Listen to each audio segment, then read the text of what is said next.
listening to Oh My Omaha, the podcast, where we uncover inspiring things about our community through the stories of inspiring people who call it home.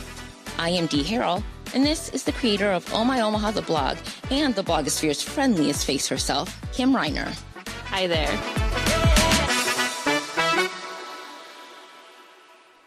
What up, Kim? Hey, good to see you. You Long too. time no see. I know, it's been a whole month. I know. Summer vacation. Right? How's July been? It's been good. So when did I last see you? So I've had a birthday. Yes, you did. What did we do? 4th of July. Mm-hmm. You had your birthday on Canada's birthday, or Independence Day. Yeah. It's a good day, July 1st. Yeah. Did you guys do anything for 4th of July? We went to Clinton Lake in Lawrence, Kansas. Okay. And Tonganoxie. Oh, cool. Yeah, saw a family and then got on a friend's boat. Lit some fireworks. Yeah, it was really nice. We went down to the concert, the Omaha Symphony concert. Yeah. And it was like 10,000 other friends. Yeah. And I've never seen that big of a crowd. I know. And it was impressive. Unfortunately, like, I don't know if I told you. So we found like a good spot to sit so we could watch the concert. Mm-hmm. And then when the fireworks went off, we were expecting the fireworks to go off behind the big amphitheater, the big stage, because it would be like the best picture. Yeah. But no, the fireworks went off to the north of the stage. And so Jean Leahy Mall is like tree lined. Mm-hmm. And then there are buildings behind the trees. Yes, there are. And you could not see the fireworks. Oh. For like half the people in the audience. So we're sitting there and we're like, those can't be the fireworks. Like, we could hear it. We could see everybody like to the right of us, to the south of us, being like, ooh. And so it was like a scramble. Oh my gosh. 5,000 people to go see it. So that put a damper on it, because I was expecting to be able to listen to the symphony play and see the fireworks, but we had to kind of like scramble, pick up our chairs and go watch from a different angle. So. Well, perhaps this is some good feedback for them for like, next year. I was expecting it would have made sense, but maybe, maybe because of the height of the river at that time. I think they might have had to maybe move stuff. Maybe it was because it was right when they were like they closed everything off. Yeah, we'll just give them that. Yeah. And maybe so it was kind of like, it would have been. I don't know. It was so funny. Good. Like, you can laugh about it now, but at first we're just kind of like, really? Yeah. I've seen a lot of fireworks this year. Papillion Days ones were excellent. Okay. And I was like, I wonder what outfits do all of them, but man, the Papillion Day ones were the best I've seen in a long, long time. Cool. Yeah. Awesome. Like, where it was so spectacular, like you could hear someone's car alarm go off in the distance, like added like a soundtrack to it, but it was really, really great. We saw fireworks on the lake. It was quite lovely. And what I want to see, so instead of fireworks over on the Council Bluff side of the river, the River's Edge Park, they have an event. It was supposed to be closer to 4th of July, but it's this weekend, isn't it? It's this weekend. Yeah. I really wanted to go. I don't know if we will or not, but they do a drone show. Oh, yeah. So they're all, I've never seen it, but yeah, it's choreographed. I've seen it like on YouTube. Show, but sounds awesome. It's really, really intense, but I think we might go to it. So if we do, I'll let you know. Some video or picture for me. Yeah. Today's Bodie's birthday. Oh, cool. Yeah. So 22 years ago, I became a parent. Man. Now I'm just totally disclosing my age. That is just so crazy. No, that's awesome. I mean, I had him when I was 13, so I'm only like 35. You know, man alive. Babies having babies. It's crazy. Yeah. But I will you had to put off some travel. Yep. I put off some travel. Like, a bigger road trip was going to be to Colorado, but we did smaller stuff around Nebraska. Yeah. We like to do the Nebraska passport in the summer. Yes. So we got to, just yesterday, went to Beatrice. And last weekend was a Lincoln road trip. Mm-hmm. And so, we check off the places that get stamps. Like, we went, you know what you'd probably love? The store that we went to on the Beatrice road trip in Bennett, Nebraska. Okay. It's called Antique Anthropology. Oh. And it's the cutest shop. I loved it. All right. And then on the way back, we stopped at we stopped at a bakery. It's near Burr, Nebraska, but it's really in her backyard. It's called Adeline's Bakery, and it's pretty much like a reworked shed. She bakes in one shed, and the other shed she sells all of her baked goods. I love that. And it was adorable. It was like all these flowers all around the shed and just great pastries. Yeah. We got the kids picked out cookies, and Kevin and I picked out maple bacon cupcakes. Oh, that sounds awful. And And the owners, she's just a delight. And it was just like, this is charming. This is like, all right, Nebraska's got their cute little hidden gems. I love finding them. I love that. So, our travel's going to be later in the year too. Okay. New York in September. A bunch of concerts in different places, and then hopefully it looks like Charleston in December. So cool. But I mean, travel. It's a good segue for who our guests are today. Speaking of like Nebraska and Midwest travel, I will introduce our guests. So I've known Tim and Lisa Trudell. Hello. And I've known them for several years. We both pretty much when I started my blog more than a decade ago now. We met over whiskey. Yes, right. Yes. We went to Tupelo Honey and had a whiskey. That was lovely. Yes. You remember that night? Good times. So they own a travel blog, The Walking Tourist. So Lisa's a travel professional for over 16 years, and she's a co-owner of Midwest Travel Network. Tim has been a journalist with community newspapers and magazines for several years as well. He's a content creator, photographer, editor. Together, they've co-authored several books, and I'm sure we're going to dive into those books, but ones that I highly recommend people look into. 100 Things to Do in Omaha Before You Die, and Unique Eats and Eateries of Omaha. That'll appeal to our audience, I think. And when they're not traveling, they are exploring Omaha and Nebraska. And if you want to follow them on social media, they are 100 Things Nebraska, and it's thewalkingtourist.com. So thank you guys for coming on to our show. Thanks for having us. Thank you for having us. It sounds like you're back in the swing of Nebraska time from Alaska. Oh, yeah. Yeah. 22 days in Alaska. So that was, it took some getting used to the darkness again. Yep. So.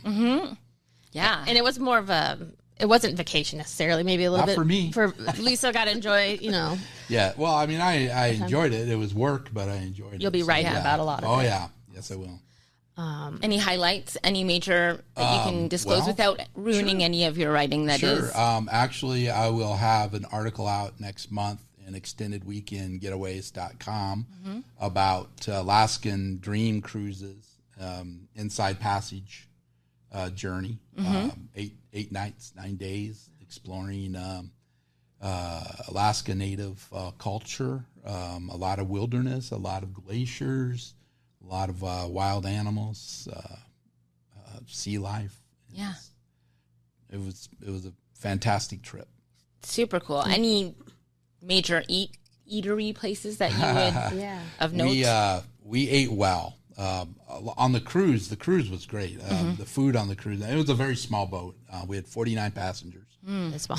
We had like not even a dozen crew members. Wow. The chef is 22 years old.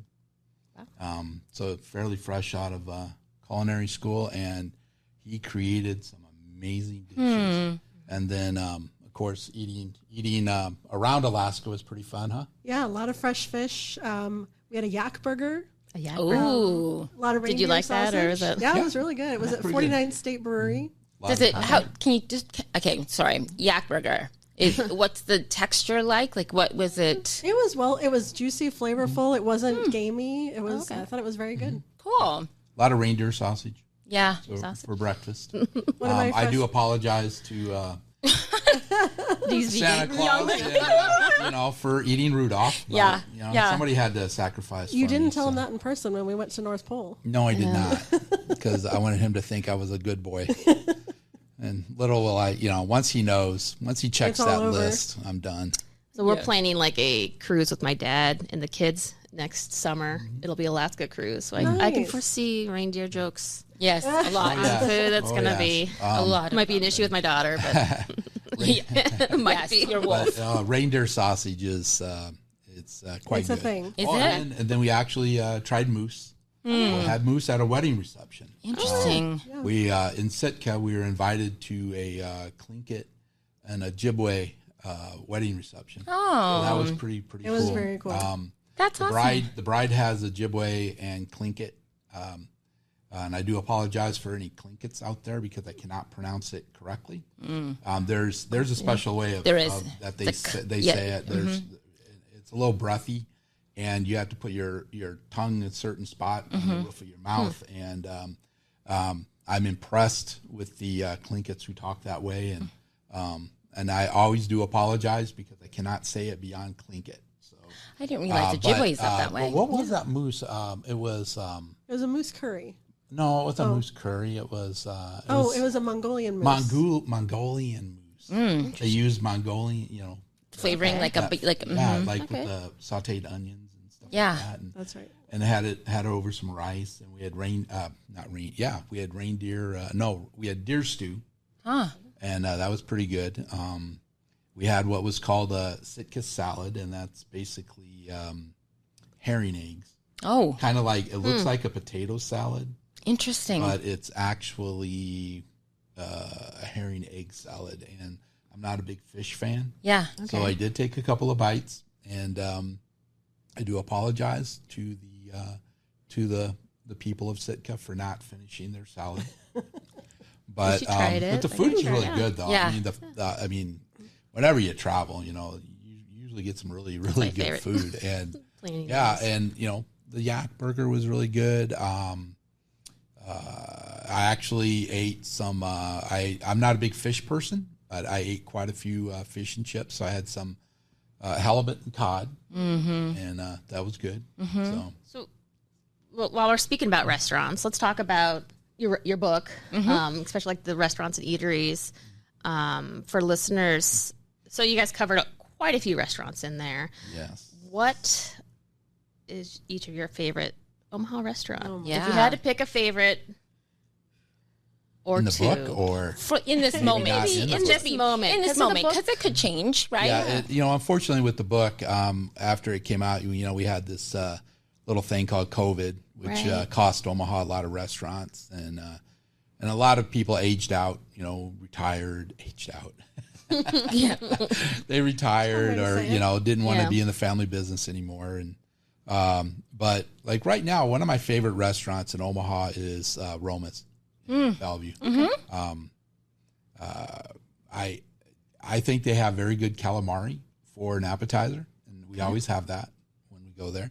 And then we haven't really quite, neither of us have really quite moved on from the chicken parm that they serve. And I do need to try other foods there, but I'm kind of stuck that way. It's hard when you find a great dish at a place. You're always like, I should. No, I'm going to, And then I think Trini's is another favorite in the Pasadena, the old market. That's love Trini's. It's a great date night place for us. It's cute decor. I like the love lights. it. Yeah. All right, Lisa, what do you like?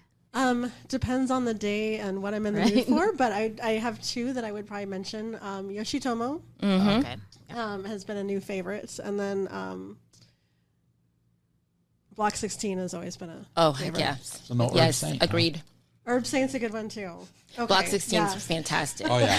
Well, and especially for somebody like they've got great vegan choices, and I just think I eat Block 16 as much as I can. Oh yes. And you check out their social media and you go drooling every time. You find everything sounds. And good. you don't think that it's gonna work when you see the combination of things that they say that they put together, and then I'm like, oh yeah, okay, no, I think that will work. Yeah, they know what they're doing. They do know what they're doing. I tell you, I'm tempted to tell a secret about Block right now, but I don't want to tell because it's lovely for myself for the quickness of it. So maybe when we're not recording. Well, you can just tell us. Right. We won't tell anybody else. Okay, so I had a fun question for you guys. So you guys write a travel blog, and you do cover stuff about Omaha. So if a tourist comes to Omaha, like they've never been here, what 3 places would you send them to? Not necessarily have to be restaurants. It could be restaurants and just experience. And zoo excluded, because that's kind of a given. Right, that's a given. I would definitely recommend the Durham for one, because of the it does. I think it if you want to know the history of Omaha, or see some cool special exhibits, the Durham is perfect for that. I also think I am partial to the Sac Museum, having being an Air Force veteran and having served during the Cold War, since they kind of honor that period with their aircraft and that, and of course with the space, everything space related there too. And then my third one, That's a good question. I would actually probably go with can I go with the wildlife park? Sure. Yeah, I didn't know if that's was separate. Yeah, that counts separate. That's separate. Being excluded. Okay. So I would say the wildlife park. Okay. Yeah. Just make a day out there. It is. At it the is. museum. We talked about that Ashland area. Swing has over a lot of great stuff. to around the bend for a little lunch, and then do the other attraction. Do the wildlife park or the Sac Museum after lunch. That's nice. So you can make a full day out there. What about you, Lisa? The wildlife park is unique. I would definitely recommend that as well. I would say, there's so much to do here, and there's so many different things to recommend. I would, as a whole, and it may seem like a bit much, but I would say downtown in general. There's just so much right there. Yeah. Depends on there's a lot going on with a lot of events usually happening. You've also got the new riverfront with so much park space and urban places to walk and do things. The new luminarium is amazing. I especially recommend for adults, go on a Thursday night and check out Adult Night. It's pretty cool. And then the Passageway is one of my favorite spots, little gems in the old market. So there's just a lot to do. And even if, and I would say go day and night, like make it a separate thing because the nighttime in downtown is a totally different vibe than the daytime. So I would say check out both. I would also say Benson, just to check out a different neighborhood and realize that Omaha is more than just that downtown piece that we all hear about. Of course, even the zoo is almost part of downtown. And then probably the gardens. Yeah. Yeah. That's a good day. Good answers. Yeah, that's a great answer. I am partial to Old Market, but, I am too. I love the Old Market. Yeah, they've done work down there for so long. I would have recommended that. I thought, maybe we should expand people's horizons so that they're not just all downtown. But I love how there's all these different little speakeasy and just little gems, like hidden things that you have to find downtown now that I think I really dig that. And you can find, like, in the Old Market, you can find just, all kinds of stores, shops, little galleries. It's not just for eating. Right.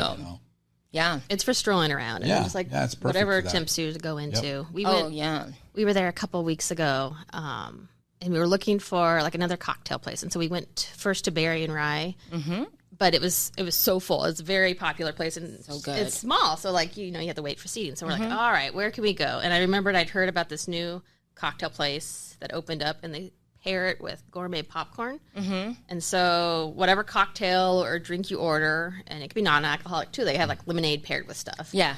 And you get your little serving of popcorn with it. I love that. So like I tried some gin drink that was served with, I believe, strawberry cheesecake popcorn. What's the name? I'm going to mispronounce it because like it's like Poppin' Seas or something. Like it's spelled interesting. It's hard. It's spelled weird. And it's right by Billy Frogs. Yep. And it's almost, you'd almost miss it. Like, yep. It's the old, the table used to be there. A table took over. I think there was like a tea place there at one point. It took over, what's it called? The corner of the diner. 12th and 12th and Howard. They took over that. Table moved there, and then the popcorn place, they moved into that so it's an shared door with Billy Frogs, that little corridor space. Yeah. It's an interesting, I'm not usually a cocktail person, but at night I'm like, all right, we're going to try stuff. And I like a good cocktail. It's funny because I used to bartend, and Eli, like lately, he's just like, I don't just make me something. And we have all these like fresh herbs and stuff. And I'm like, I'm like starting to experiment again. Because of the gastronome. So fun. We had gastronome on. Yes. Yes. They were talking about all these and I'm like, I need to. And then I want to try more with the savory drinks. Okay. I made what would you call an orange paloma? Because it wasn't grapefruit, but I made it with orange recently. So it was pretty good. But anyways. Okay, back to focus. Back on drinks. Yeah.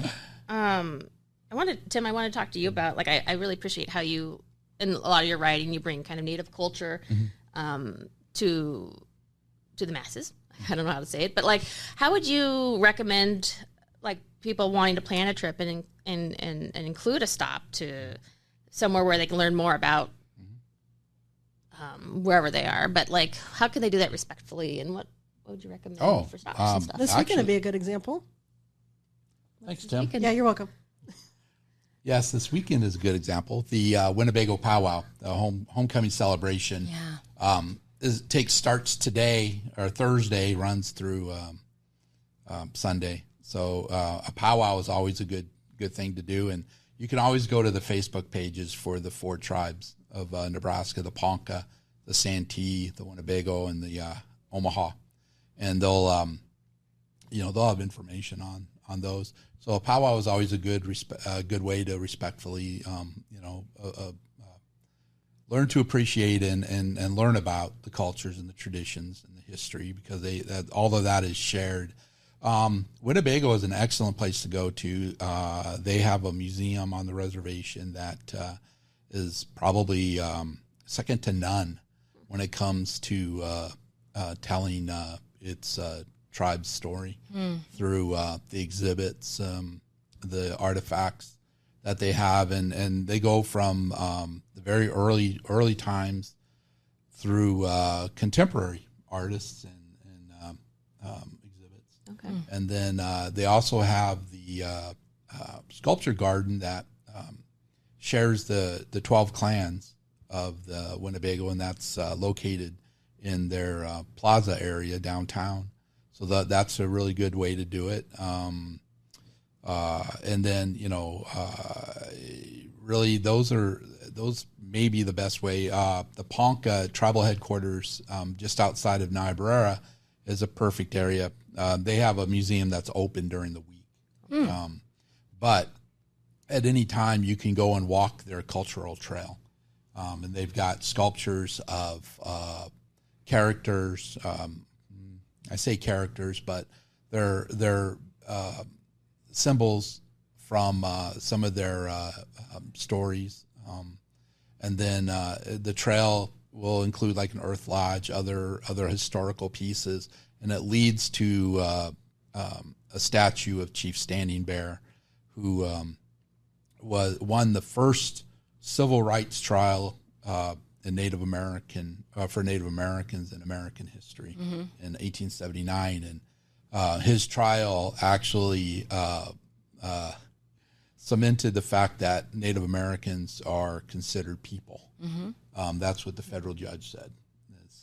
That was the outcome, because he wanted to bury his son up by Niobrara, and the federal government wouldn't let him.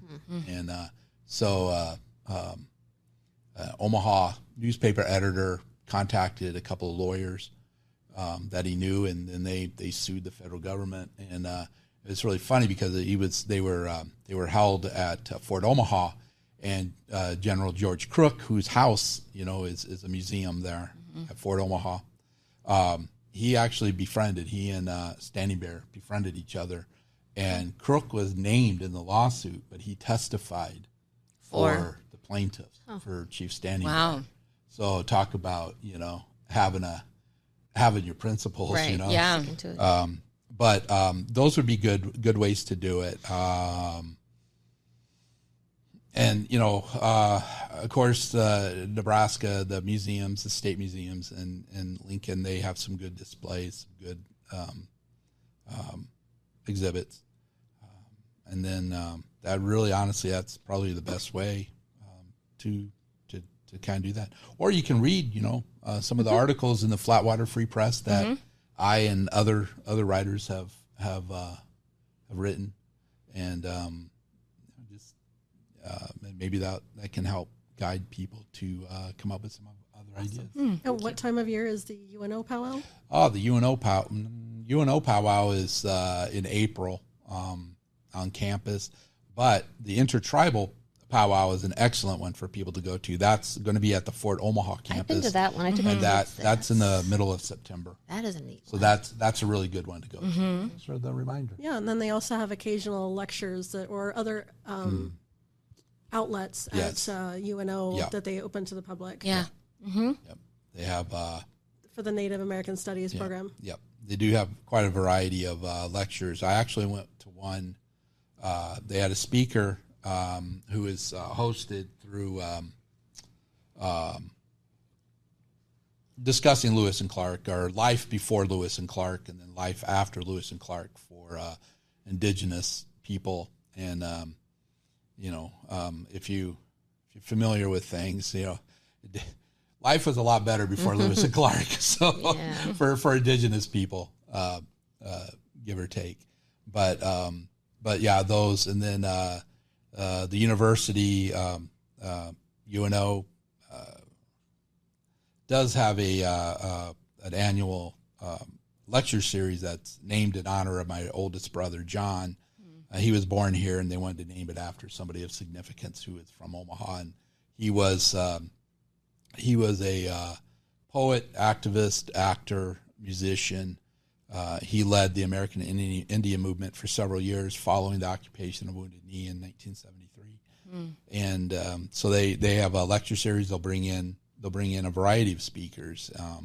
We've had everybody from Walter Echo Hawk, who was catalyst behind NAGPRA, which basically is a federal law that requires museums and other public institutions to return Native American cultural and religious artifacts to the tribes.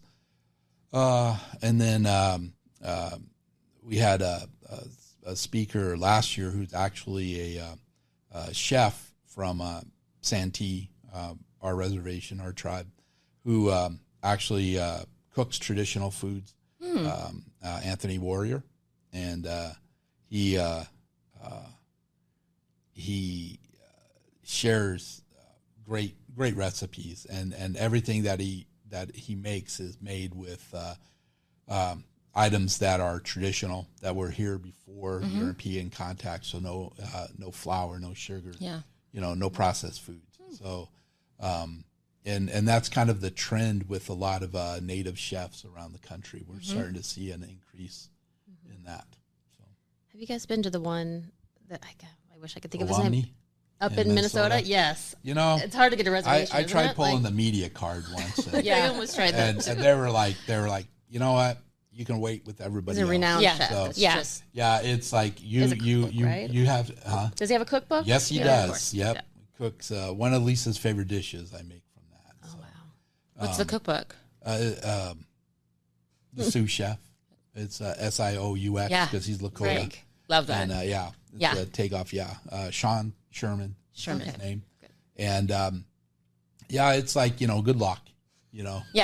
Trying to get. I was willing to eat out. Let's get the cookbook and we can have a potluck. I was willing to eat outside in the middle of December in the Twin Cities, and still no luck. Yeah, So. Someday. Yeah, someday. Yes. Okay, so you're both writers. No, sure. Let's go with that. She says sure. I do more of the social media. That's writing. She says social. Yeah, I dabble. Yes. Okay, so you're dabblers. Yes. We were talking once a few episodes back about how when you're in the thick of it, like writing and coming up with content, how difficult it is to describe things in real life. Do you know what I'm saying? Like you have this vernacular or you get this language of writing, then you're both in it. I'm wondering if that ever happens, if you're both in the thicket and you're just like, I have no words. We actually have a friend. We actually have a friend who likes to make fun of me because of certain words I use in conversation that people don't normally use when they talk, but they may use it when they write. Yes. And so I do on occasion have that crossover. But my favorite, my best friend is the thesaurus. Because I find myself using the same words over and over. So when it'll jump out at me when I'm writing an article that I'm like, boy, that word sounds familiar. So then I'll do a check and I'll find that I've used that word like 30 times, and I'm like, okay, it's time. So I break out the thesaurus and try to come up with a variety of words. So but it is like sometimes difficult to describe things in real life when you're trying to talk because, like I don't know anybody who talks, when they eat something and they describe how the flavors play on play with your taste buds, and, the whatever it is hits the roof of your mouth and sends it into, whatever. And I'm like, yeah. Lisa, do you have, with content creation, there's brevity that you have to think of when you're, instead of being able to draw things out in descriptions, do you find that you're having to condense in a way, or spin in a way? Yeah, Tim will tell you that I am not brief in my writing. When I write, I do have to try and edit myself down, and it's challenging to do. Yeah, absolutely. It is. She'll use 20 words when one will work. So it's kind of like playing off, talking about the taste buds and how it plays off. You can't say that in 5 words. Sometimes it's not excuse me. Sometimes it's not even just me trying to be colorful. It's just a matter of me just adding more words when it's not necessary. Yeah. But yeah. All right, back to travel. Yes. Let's talk about Nebraska. Mm-hmm. What's one place Great state? It is a good state, and I like that you guys are. I like how the Midwest Travel Network is going to have their conference next year. Yes, we are. In Nebraska. Finally, how many conferences have you guys it's had? public. Oh, okay. I hope so. It was last. It is now. Cool news. We announced it at the end of the conference in June. Oh, that must have been when I was sleeping. So a lot of people don't know much about Nebraska still, and so what would you say has been the most surprising place you guys have traveled in Nebraska, or if not a place like a whole city, but like a stop that you're like, wow, I wasn't expecting. I'll let you answer that with the obvious answer for you. Yeah, I'm not sure what you're referring to. A place that we kept trying to get to for several years, and something always bumped us from getting there. Talking about Toadstool. Yes, there you go. Okay, yeah. So, what is actually kind of almost in the last few years, especially since we've now made it out to Western Nebraska a few times and really kind of discovered that a little bit more, is that really you can kind of divide. The state has so much to discover in each segment of the state. You've got Eastern Nebraska, which really consists of, a big piece of Omaha and Lincoln and Beatrice and a lot more. They asked you what spot stood out to you. See, that's the $20. It's okay. The 20 lead up to it. Context. She's providing context to the answer. Then, there's so much to explore in that section. And then in the central part of the state, you've got Kearney and Grand Island, and you've got the Great Sandhill Crane Migration. You've got a lot of different elements to talk about there. And then you've got Western Nebraska with the pieces that people just really don't understand and don't realize it's there until you actually get out there, including the Badlands of Nebraska. I mean, a lot of people don't realize that outside of South Dakota, there are plenty of other states that have Badlands, including Nebraska. What is Nebraska's Badland called? So we have Scottsbluff National Monument, which is considered Badlands, and it's not just one piece of rock. It's several. It's a lot of different formations that make up that monument. But there's also Toadstool, which is very unique and well worth the visit. Did you guys hike around there? Or? Yeah, we did. Yeah, wear good shoes. Oh, definitely. We would definitely recommend not going on a very muddy day, but to get the drive out there. But because it is a gravel road for about 15 miles. Yeah. Yeah, but it's well worth the visit. It's about 45 minutes from Scottsbluff, Gearing area, and actually coming up August 7th through the 10th is the Old West Balloon Fest. Oh, yeah. If you're going to make a trip out west, Scottsbluff. that's a great event to kind of combine with making a visit out to the area. Actually, that was last year was my first time up in a hot air balloon, and it was nice at the Old West Balloon Fest. Yeah. It was a kind of a themed balloon. It was kind of a Western themed balloon, and the guy was actually from New Mexico. Albuquerque, yep. And it was just a great time going up in the balloon. Cool. Seeing the view is amazing, yeah. Below, and then spending our time in the area. It was great.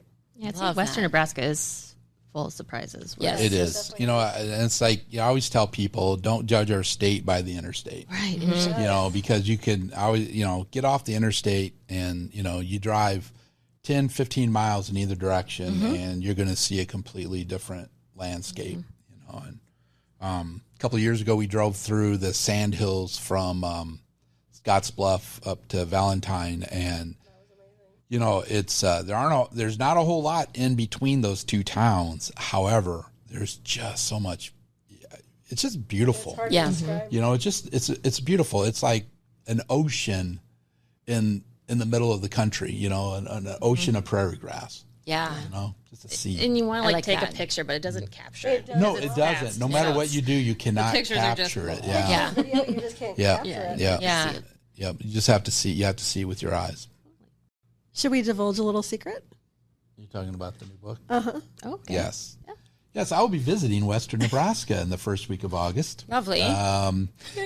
We are beginning our research for our next book, Unique Eats and Eateries of Nebraska. Oh, the whole state then? The whole state. So Nice. you may have Congrats. recalled, if you saw any of my Facebook posts, asking people for their favorite restaurants in Nebraska. Right, So I okay. did that a couple of months ago and just kind of laid the foundation. And a very close relative of mine, and I won't say her name, is Denise, my next older sister, answered Outback. I'm like, okay, I love you, but okay. But so I'm going to go out. I'm spending some time out in North Platte, Ogallala, Paxton, Scottsbluff, Gering, McCook, Potter, and then Grand Island on my way home. Oh, wow. So I'm trying to knock out the western part of the state and then the southwestern part before winter. Yeah. Because I don't really want to be out there during Right. winter. And as much as I love western Nebraska, I don't really want to spend winter out there. Right. So, you know, I kind of have stuff to do around here. And when do you have an estimated publish date? The due date for the manuscript is March 31st. So then I think the goal is to have it out in the fall of 2025. So Nice. yeah, and then hopefully we get to work on the next one. We'll be working on an updated version of the Omaha book. Okay. So I'm really excited to be going out there. You know, Lisa is a little disappointed that she doesn't get to go out and sample all the great food out in western Nebraska, but someone's got to do it. And, you know, I volunteered. Yeah. Awesome. Well, one reason I thought of that was because one of the things in our 100 Things Nebraska book was one of the things that we knew was out there, but we had not been there ourselves, was the location of the origination or the origin of the Tin Roof Sundae, which is out in Potter, Nebraska. At a there. little Potter You've not been Sundae. I have not been there. Pharmacy. That's your version cream of is Toadstool for us. Right? Like we were, when we drove to Denver like 2 years ago, I was like, you know, it could be just a little side trip. And it was just, we were Yeah. tired already. Yeah, So and when we did someday. it, when we visited, because we visited for 100 Things Nebraska, and I was going to order their large Sunday. Didn't you? Just for a photo. yeah. No, I did the medium one. Oh, okay. And my God, I don't even want to see the large one because that medium was Shareable. Huge. Wow. What, Yeah. like 3 scoops? 3 or scoops for 4 medium. scoops. But yeah, I think the large one's like 6 or 7. Wow. And you know, I don't know. Maybe I'll buy one and have a family eat It it. did make for a nice picture. I mean, It did make I've a done nice that picture, just yeah. for a picture. Where Well, it's yeah, like, I know I'm not gonna I've finish done any of that. this, I've but, done like, that. I've ordered things just to take a picture of it. And, Yeah. So, but yeah, so we're kicking off the first steps of that book. Cool. Well, forward to congrats. Yeah. Thank you. All right, so we ask all of our guests the same question, and so I want to hear from both of you on where do you find inspiration in Omaha? You go first. Okay. Where do I find inspiration in Omaha? The Bob Carey Bridge. It is my favorite spot in Omaha. And I love walking it. And I just really enjoy walking in early spring, like just when the temperatures are changing, the weather has changed. And just the thing I really admire about it is it really just brings together, to me, what Omaha's about, because you can stand in the middle of the bridge and you're in Iowa and Nebraska, and you just look and you see our skyline and how it keeps growing, and improving. And you just see the beauty of the riverfront, and then you see the beauty of the river. Now, I know some people, the muddy mow and stuff like that, but for me, the Missouri River is, it's a beautiful river to me. And so just that whole, the whole thing down there, the whole environment, walking the riverfront and see, especially with all of the renovations that have been made, and to even, make it even more attractive. But it just makes me feel really good inside. Yeah. And that's where I find my inspiration. Great answer. Yeah. What about you, Lisa? I know. I don't know if I can follow that up. There's so many places in Omaha that just, there's so many places that just, no. I know. Like I said, I just can't follow up your answer. You would go with the Passageway. The Passageway is really cool. It is one of my favorite spots in Omaha.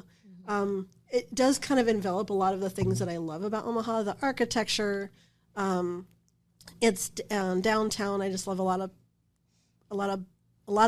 about downtown. I can't speak today. And it's just, it changes from, season to season. You've got to go during every other time of year, and then you got to go back during the holidays because they change it up. There's a lot of art down there. The food is down there. They've got shopping. It's Trini's, which is one of our date nights places. V-Marts, where I really learned about what layers of flavor mean. I believe you were there when we were, or Kim, you were there when a great dinner. We did that. Yeah, it was a really good dinner. The one with all the mushrooms that you would not eat. Yes. Oh. The wine was good. It was a wonderful wine pairing. But yeah, the Passageway is a good one. Yeah.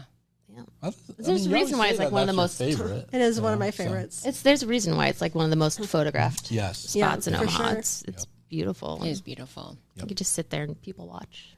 For sure. That's great. Yeah. Well, thank you guys so much for coming on to our show. Yeah. Thank you. Thank you. Happy travels to you. Looking forward to the book. Yeah. And good luck on being a high school mom this year. Oh, gosh. I cannot believe that. I remember those kids being like knee high to a grasshopper. I've had people remember be like, before them. I've had people being like, I've watched your kids grow up, and I'm like, oh. But yeah, it's true. Like they, yeah. How do they feel about being seen as growing up on? It doesn't bug them. I've always asked them, like, if you guys don't want to be in the photos or you don't want to, and they still, especially Charlotte, still comes up with like ideas of like, you should get us.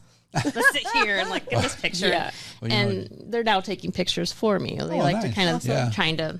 Well, you know how capture photos. As long as they don't suffer from the child actor syndrome. Right. I'm like, this is not normal, you guys. Like going to these places and getting to go behind the scenes or something. Not typical. Not everyone gets the front of the line pass. That's great though. Yeah. So trying to get them to appreciate it and understand that they're lucky. Yeah. Well, congratulations on the freshman this year. I know. Thank you. My baby's grown up. Yes. He's taller than me. Isn't that sad? I'm like, oh, wow. Yeah, they got big. Man, now all of a sudden. Yeah. It's a very strange weird life thing. Yeah. I see mine once a week. I'm like, did you grow more? Like, what's happening? Wait until they're it's kind of funny. I got to tell you a quick story, and then you guys can dump us. So our youngest daughter, Mallory, when she was 10, so I was 25 when she was born. So a friend of ours, we were up at some friend's house watching a Husker game. Well, the husband of my friend who we were watching the game with, he's not a football fan. So he and Mallory are up in their computer room, and they're watching some video. And so our friend goes, "What do you think life will be like when you're our age?" Now, mind you, at this point, we're 35. She's 10. She goes, "Well, first of all, you all will be dead." Oh. Because, we were old. Right. And so then it was so funny when she turned. Is she 35 now? She's over 35. Let's see. She's Yeah, she is. He's like, not old at all. I love you, Mallory. So, yes. So when she turned 35, she was like, Dad, looking back, 35 really isn't that old. Yeah. Yeah. The perception is so It is. But she gets reminded of that every once in a while. Yeah. Yeah. I get that. Well, thank you so much for coming. Thank you for having us. All right. Appreciate it. Cool.